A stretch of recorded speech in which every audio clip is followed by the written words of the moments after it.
این همه کلون میشوه.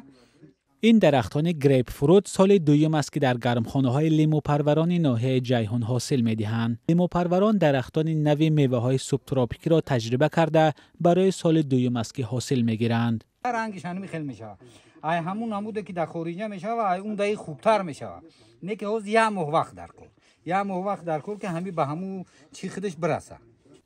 در گرمخانه لیمودار سابقه‌دار حاکم جان عزیزوف زیاد از 10 درخت گریپ فروت و دیگر میوه‌های سوبتروپیکی پرورش می شود که از خارج آورده شده حاصل خوب می دهند. از یک بوته تا 30 کیلوگرم حاصل جمع کردند. بگیم که همین جیان یورو همین 10-12 نمود ای خارجی آورد. ای خارجی آورد همین شنوم همش حاصلاشو خوب شد. نایم آورد، اینمی مندرینی چی آورد؟ خارجی آورد کلون بشون همو با یه سورتی بدونش به دیگه و همش آورد حاصل نوکی خوب دادن. همین مردم گرفته همین پیوند کایسان در همین نوعیه خیلی افزایشش بسیار شده است که مردم به همین دقت کرده ایسان اعتبار میتین همین چیشه گرمخانه‌های همین را تشکیل کایسان زیاد شده است. لیمو پروران ناحیه جیهان میگویند که برای سال دوم است که میوه‌های گوناگون سوبتروپیکی به مانند گریپ فروت، مندرین و لیم را جمع آوری کرده به بازار داخلی صادر میکنند. این کشاورزان میگویند که پرورش میوه‌های سوبتروپیکی نظر به لیمو آسان‌تر بوده است و در اقلیم منطقه حاصل خوب می‌دهد.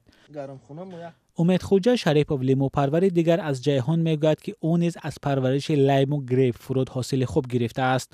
امید خوجا امیدوار است که با زیاد کردن بوته‌های میوه‌های سوبتروپیکی صادرات این نوع را زیاد نماید. عموما در همین تاجیکستان همین منطقه ما بهترین جای برای همین سیتروس پروری همه نمودش میشه و مندرین، اپریسین، گریپ فروت، لیم، انا با پامیلا. در ناحیه جیهان حدود 150 هکتار گرمخانه لیمو موجود است و آنها به جمع‌آوری حاصل شروع کردند.